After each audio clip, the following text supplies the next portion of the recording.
Vacances, soleil et beau temps toute l'année. À proximité immédiate des principales capitales européennes, on pense naturellement au cœur touristique du Maroc, la ville qui ne déçoit jamais ses visiteurs, Marrakech. Marrakech, une ville située dans le centre du Maroc, au pied des montagnes de l'Atlas. La ville rouge ou la ville ocre, en référence à la couleur rouge d'une grande partie de ses immeubles et ses maisons.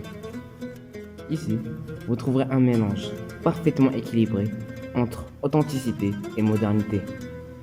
Un patrimoine culturel qui ne vous laissera pas indifférent et surtout cette ambiance si particulière qui, pour tant d'entre nous, a définitivement tissé ce lien de cœur qui nous lie pour toujours à notre ville.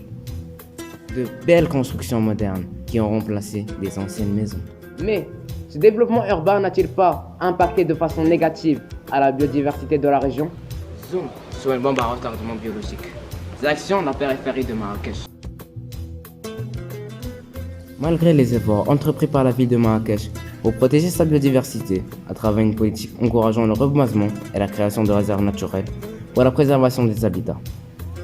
La gestion des déchets issus du BTP, bâtiments et travaux publics, principalement jetés par des camionneurs en pleine nuit, ni vus ni connus, en toute impunité. Ce qui va à contre-courant de ces efforts. 7 millions de tonnes. C'est la quantité de déchets que produit chaque année le secteur du bâtiment et des travaux publics au Maroc. C'est plus que tous les déchets ménagers ou encore les déchets industriels. L'impact de cette pollution sur la biodiversité est divers et varié. Les déchets causent une dégradation et un appauvrissement des sols, La rendant inhospitalière pour la flore.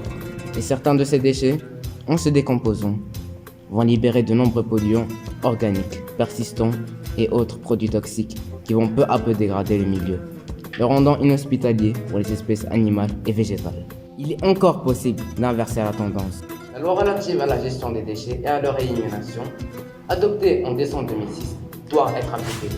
De plus, de nouvelles décharges spécialisées doivent être mises en place afin de traiter ou d'incinérer ces déchets trop longtemps négligés.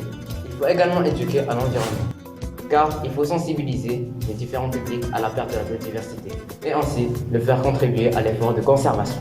La réutilisation de divers déchets de démolition, du pavé aux poutres, en passant par les planchers anciens, les fenêtres et les portes, etc., ont un potentiel de réutilisation.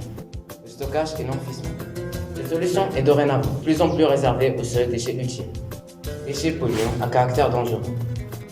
Merci, j'espère que notre vidéo vous a plu. À la prochaine.